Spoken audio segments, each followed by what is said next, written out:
Hello students, welcome to first video session of Standard 8 Savitribai Phule Shikshan Prasarak Mandal Renuka High School, subject name English. My name is Mahajan RB, assistant teacher. Topic name lecture 1, topic name 1.1 Be the best. 1.1 Be the best.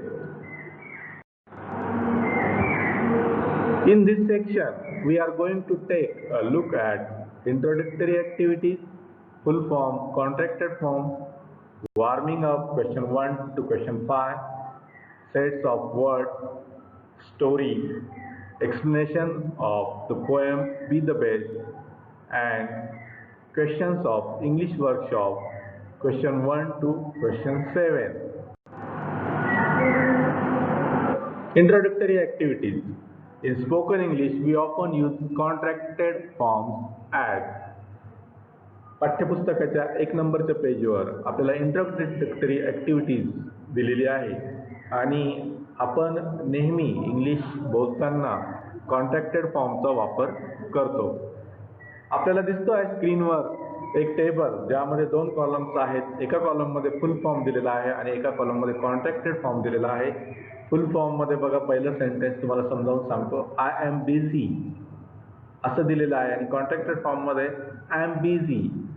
तर I आणि M या 2 शब्दांना जोडून एक contracted form केलेला एक word, एक शब्द तयार केलेला आहे. I apostrophe am busy, I am busy. त्यानंतर दुसरं आहे दे आर टायर्ड. त्यामध्ये सुद्धा दे आणि आर यांना जोडून एक कॉन्ट्रॅक्टेड वर्ड तयार केलेला आहे. तो आहे देअर. त्यानंतर 3 नंबरचा ही इज नॉट कमिंग. इथे सुद्धा ही आणि इज आणि नॉट आधी जोडलेला आहे. 2 प्रकारे हा शब्द जोडलेला आहे. इज आणि नॉट, इजंट आणि ही इज, हीज. त्यानंतर you will like it. You आणि विल जोडून कॉन्ट्रॅक्टेड फॉर्म तयार झाला. She will not like it. इथे बघा फरक. इथे शी विल आहे परंतु त्याचं कॉन्ट्रॅक्टेड फॉर्म विल नॉटचं कॉन्ट्रॅक्टेड फॉर्मचा pronunciation won't, WON apostrophe T. She won't like it. We had been for a trip. We आणि हॅड एकत्र केले. वी WE apostrophe D. We'd been for trip. It must not happen again. It mustn't happen again. That would be fine. That would be fine. That आणि would एकत्र करून contracted form तयार केला. THAT apostrophe D. That would be fine. Do you not like it. आता इथे question आहे आणि क्वेश्चनमध्ये contracted form तयार करताना बघा डू आणि नॉट यांचा मिळून एक कॉन्ट्रॅक्टेड फॉर्म तयार झाला. Don't, DON apostrophe T. Don't you like it. Next table दिलेला आहे बघा आपल्याला. Fill up the gap in the table below. या टेबलमध्ये आपल्या टेक्स्टबुकमध्ये काही गॅप दिलेले आहेत परंतु इथे देताना आन्सर जे आहे answer are already given in this table. Contracted फॉर्ममध्ये बघा लेट्स, LET अपॉस्ट्रॉफी S. त्याचा फुल फॉर्म करताना LET US, लेट असचा contracted form let's. Shan't, SHAN apostrophe T. शॅन्टचा full form shall not. They have, full form they have. Weren't, full form were not. Contracted form were, full form we are. Contracted form can't, full form can not.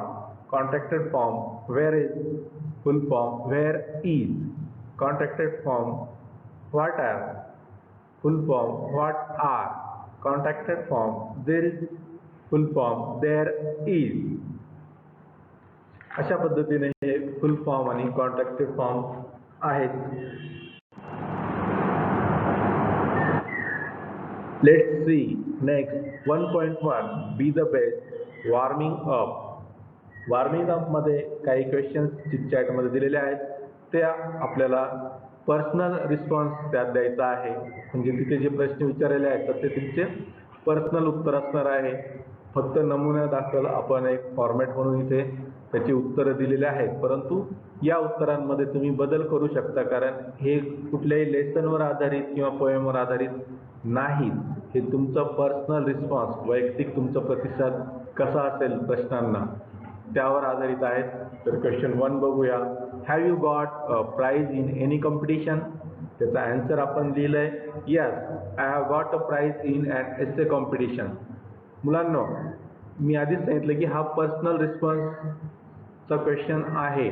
इथे वेगवेगळं उत्तर येऊ शकतं. एखाद्याने price जर मिळवलं नसेल कुठल्या कॉम्पिटिशनमध्ये तर तो त्याचा answer no I have not a prize in any competition असंही लिहू शकतो, किंवा मग एस्से कॉम्पिटिशनऐवजी वेगळ्या ज्या कोणत्या कॉम्पिटिशनमध्ये तुम्ही पार्टिसिपेट झालेला असाल त्या प्रकारचं उत्तर तुम्ही इथे लिहू शकता. क्वेश्चन 2 बघा. How did you feel at that time? तुम्हाला त्यावेळेस म्हणजे प्राइज मिळाल्यानंतर काय वाटलं, म्हणजे तुमच्या भावना काय होत्या? तर त्याचा आन्सर आहे I felt very proud at that time. मला त्यावेळेस खूप अभिमान वाटला. आणि वरती जर तुमचं उत्तर असं की I have not got any price in any competition, तर तुम्ही आपल्याला लिहावं लागलं असतं की I felt very sad at that time. Question 3 बघा. Have you ever failed in your efforts? तुम्ही तुमच्या प्रयत्नामध्ये कधी अयशस्वी झालेला आहात का? Answer sometimes I have got success and sometimes I have failed in my efforts. काही वेळेस मला माझ्या प्रयत्नांना यश आलं, काही वेळेस मी अपयशही ठरलो. Question 4. Do you think we should accept success as well as failure? तुम्हाला असं वाटतं की आपण यश जसं स्वीकारतो तसंच अपयशही स्वीकारलं पाहिजे? तर त्याचा आन्सर आहे yes we should accept success as well as failure. आपण यशाबरोबर अपयशही स्वीकारलं पाहिजे. Question 5. What will be your reaction if you are not selected in a team? जर तुम्ही संघामध्ये तुमची निवड झाली नाही तर तुमची प्रतिक्रिया काय असेल? त्याचा आन्सर बघा. If I will not selected in a team I will take more efforts with hard work for selection next time. जर माझी निवड झाली नाही एखाद्या संघामध्ये तर मी जास्तीचे प्रयत्न करेल, खूप परिश्रम करेल आणि पुढच्या वेळेस माझं सिलेक्शन व्हायलाच पाहिजे. तर हे आपल्याला पॉझिटिव्ह थिंकिंग बद्दल सांगतं की आपण पॉझिटिव्ह थिंकिंगने सगळ्या गोष्टी घेतल्या पाहिजेत. यावेळेस सिलेक्शन नाही झालं तर पुढच्या वेळेस मी खडतर परिश्रम घेऊन प्रयत्न करेल आणि माझं सिलेक्शन होईलच. नेक्स्ट बघा. Read aloud the following sets of word. काही शब्दांचे संच दिलेले आहे तर ते सेट्स ऑफ वर्ड जे आहेत तर ते तुम्हाला वाचायचे आहेत. त्याच्यामध्ये ए बघा. River, stream, sea, ocean. B hill, stone, mountain, rock. C plant, sapling, tree, seed. D child, adult, baby, youth. हे रीड झाल्यानंतर त्यावरच आधारित खालचा जो बी आहे तो आपल्याला सॉल्व करायचा आहे. तर क्वेश्चन बघा. Rearrange each of the above sets of words according to the increasing order of their size growth. हे जे संच दिलेले आहेत, सेट्स ऑफ वर्ड्स दिलेले आहेत, तर ते आपल्याला रिअरेंज करायची म्हणजे त्यांची पुनर्मांडणी करायची आहे. तर ती कशा पद्धतीने? तर इन्क्रीजिंग ऑर्डरमध्ये म्हणजे चढत्या क्रमाने करायची आहे. आणि तो क्रम असा पाहिजे की जी आकाराने छोटी आहे जी गोष्ट या संचातली सेट्समधली तर ती आधी लिहायची आणि मग चढत्या क्रमाने लिहित जायची. आपण उत्तर दिलेलं आहे. Answers are already given here. Let us see. Set A. Stream, river, sea, ocean. ओढा, नदी, समुद्र, महासागर. म्हणजे ओढा छोटा, त्यापेक्षा मोठी नदी, त्यापेक्षा मोठा समुद्र आणि सर्वांपेक्षा त्यामध्ये मोठा महासागर. बी सुद्धा बघा. Stone, rock, hill, mountain. Stone नंतर रॉक म्हणजे खडा, खडक, टेकडी आणि पर्वत. सी बघा. Seed, sapling, plant, tree. आणि त्याचप्रमाणे D baby, child, youth, adult. छोटं मूळ, बाळ, नंतर मूल, त्यानंतर तरुण आणि त्यानंतर आहे प्रौढ. तर हे कशासाठी शिकायचं आपल्याला? तर आपण येणाऱ्या या 8वीच्या वर्गामध्ये स्कॉलरशिपची एक्झाम देणार आहोत. तर स्कॉलरशिपच्या एक्झाममध्ये तसेच पुढे येणाऱ्या आयुष्यामध्ये शिक्षण आपलं पूर्ण झालं असताना ज्या कॉम्पिटिटिव्ह एक्झाम्स आपल्याला द्यायच्या आहेत त्यामध्ये अशा प्रकारचे प्रश्न विचारले जातात आणि त्याचीच तोंडओळख म्हणून हे प्रश्न आपल्याला इथे दिलेले आहेत. नेक्स्ट बघा, second, in your pre-primary classes you must have learned the story of the lion and the mouse.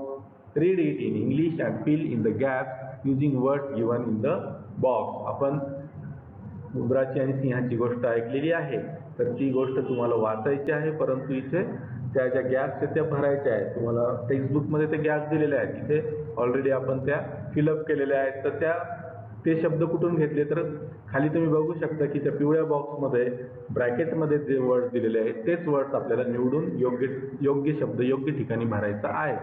तर फक्त मी तुम्हाला ते स्टोरी आता वाचून दाखवणार आहे. शब्द तर आपण फिलअप केलेले आहेत, तिकडे लक्ष द्या.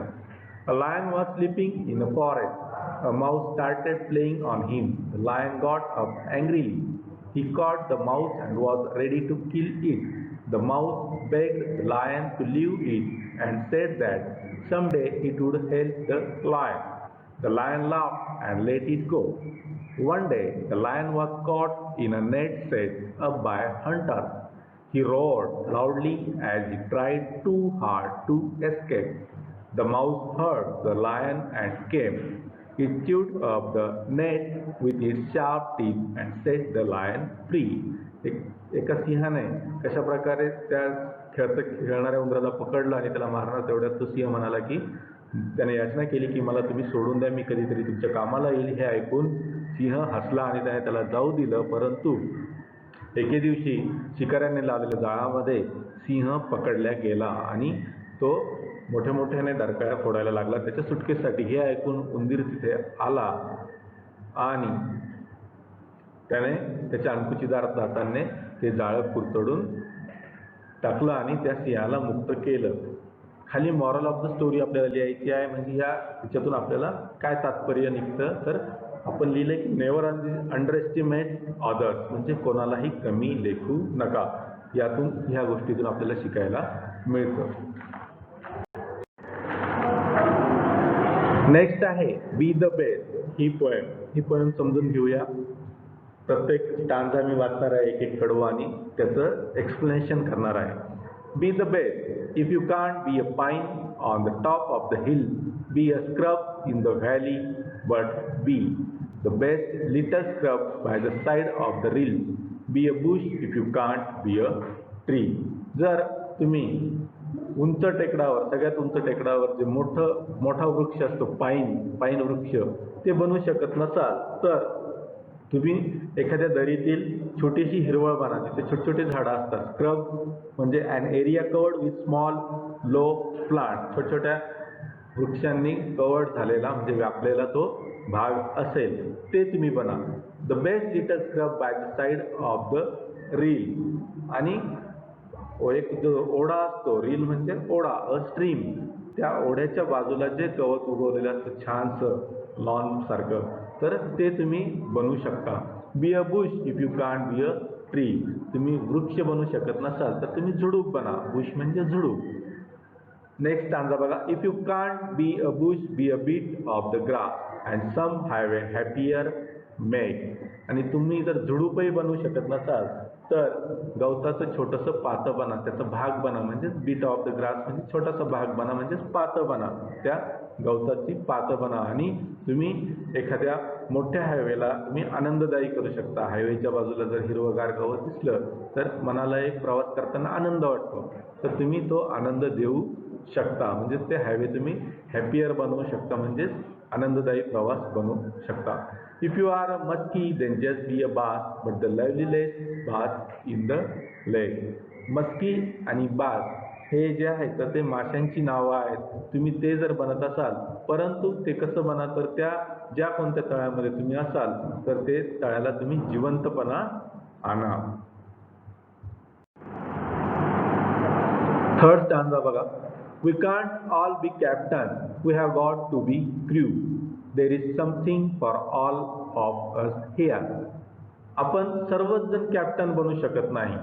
कॅप्टन इथं अर्थ असा आलेला आहे की जहाजावर जो कॅप्टन असतो तर सर्वच जण काही कॅप्टन म्हणजे प्रमुख व्यक्ती बनू शकत नाही. We have got to be crew, म्हणजे आपण क्रू म्हणजे समुद्रावर त्या जहाजावर कॅप्टन असतो, बाकीचे जे खलाशी असतात त्यांना क्रू मेंबर म्हटलं जातं. तर तुम्ही कॅप्टन बनू शकत नाही सर्वजण. आपण ठीक आहे, आपण खलाशी बनलो किंवा क्रू मेंबर बनलो. There is something for all of us here, प्रत्येकासाठी इथे काही ना काही आहे.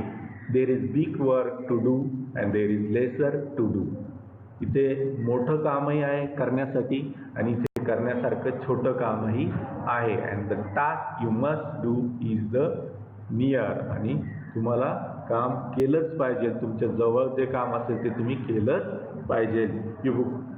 नेक्स्ट स्टांजा बघा, last. If you can't be a highway then just be a trail. If you can't be the sun be a star. तुम्ही जर मोठा महामार्ग बनू शकत नसाल तर पाऊलवाट बना. ट्रेल म्हणजे छोटासा रस्ता, अ नॅरो पाथ, छोटा रस्ता म्हणजे पायवाट ज्याला म्हणतो. तर तुम्ही हायवे बनू शकत नसाल, महामार्ग बनू शकत नसाल तर तुम्ही पायवाट बना. If you can't be the sun be a star. तुम्ही सूर्य बनू शकत नसाल तर छोटा तारा बना. It isn't by size that you win or you fail. तर हे कामाचा आकार किती मोठा आहे की किती मोठं तुम्ही काम करता याच्यावरच तुम्ही यशस्वी आहात किंवा अपयशी आहात असं नाही. म्हणजे छोटं कामही तुम्हाला चांगल्या पद्धतीने करायचं आहे. जे काही सर्वोत्तम आहे त्याच्यामध्ये तुम्ही सर्वोत्तम बना. बी द बेस्ट म्हणजे सर्वोत्तम बना. मग ते काम छोटं असेल किंवा मोठं असेल. आणि शेवटची सर्वात महत्त्वाची अर्थपूर्ण लाईन आहे की विद्यार्थी मित्रांनो, ही तुमच्यासाठीच नाही तर सर्वांसाठीच लागू आहे की be the best of whatever you are. तुम्ही जे काही असाल, जे कोणी असाल, जे कोणतं काम करत असाल तर त्यामध्ये तुम्ही सर्वोत्तम असाल. अशा प्रकारे ही डग्लस मॅलॉक यांनी लिहिलेली खूप सुंदर अशी पोएम आहे.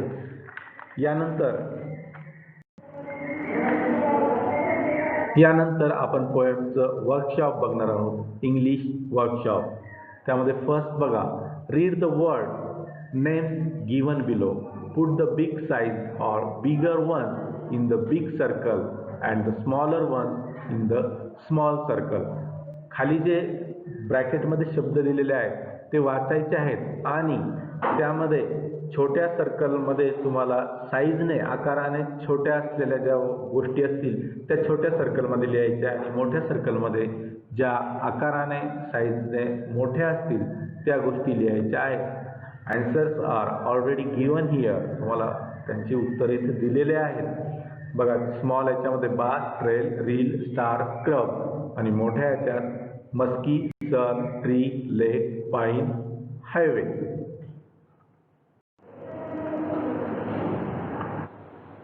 Third, find and write the pairs of rhyming words from the poem. Rhyming words म्हणजे यमक जुळवणारे शब्द, जे की आपण मागच्या इयत्तेतही शिकलेलो आहोत. फक्त इथे जे रायमिंग वर्ड्स आपल्याला शोधून लिहायचे आहेत तर ते पोएममधून रायमिंग वर्ड्सच्या पेअर्स शोधायच्या आहेत. त्या ऑलरेडी इथे दिलेल्या आहेत. ए मध्ये बघा, हिल, रील, बी, ट्री हे फर्स्ट स्टांजामधले रायमिंग पेअर्स आहेत. बी मध्ये सेकंड स्टांजामधील grass, bass, make, lake. C मध्ये थर्ड स्टांजामधील crew, do, hear, near. D मध्ये फोर्थ स्टांजामधील trail, fail, star, are. Then see the next question. Fourth, complete the following with appropriate words, phrases from the poem. कवितेमधून आपल्याला योग्य तो शब्द निवडून इथे ती जागा भरायची आहे, फिलअप करायची आहे. पहिलं तुम्हाला दिलेलंच आहे ऑलरेडी आणि नंतर सुद्धा आम्ही तुम्हाला त्यामध्ये क्वेश्चन आन्सर्स दिलेले आहेत. If you can't be a pine be a scrub. If you can't be a tree be a bush. If you can't be a bush be a bass. If you can't be a captain, be a crew. If you can't be a highway, be a trail. If you can't be the sun, be a star. Fifth question. Write whether the following are true or false. खालील जे sentence दिलेले आहे ते true आहे की false, सत्य की असत्य आपल्याला लिहायचं. त्यामध्ये फर्स्ट आहे, all must be the captains of the team. False. A bit of grass can make the highway happier. True. We win or fail depending upon size or position. False. A scrub is found at the top of the hill. False. If your work is not important, don't do it. True.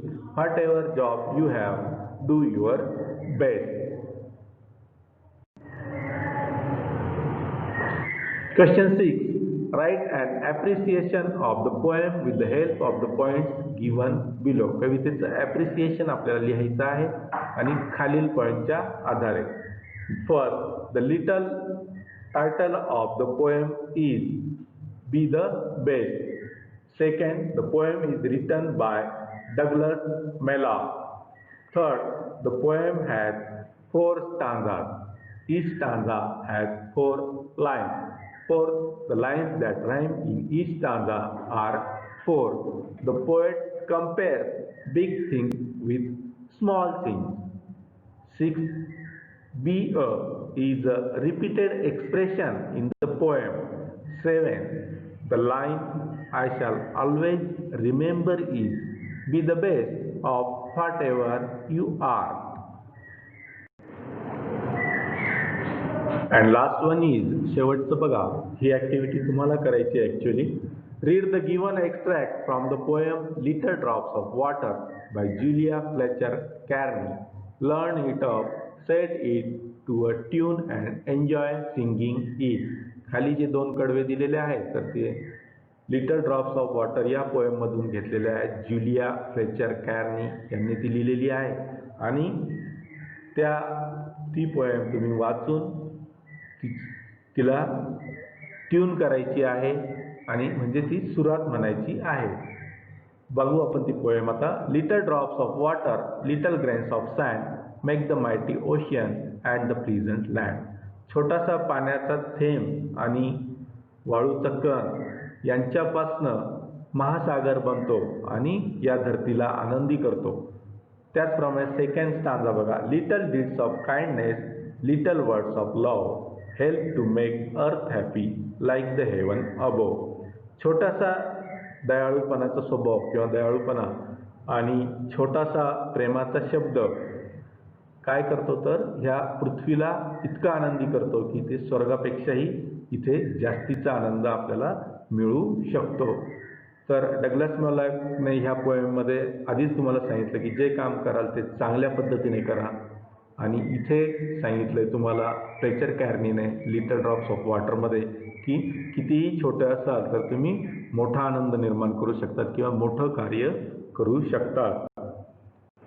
या प्रकारे आपलं 1.1 B the best he poem संपलेली आहे मित्रांनो. Next lecture 2 त्याचं topic name असणार आहे 1.2 अँड्रोक्लिस and the lion. Thank you.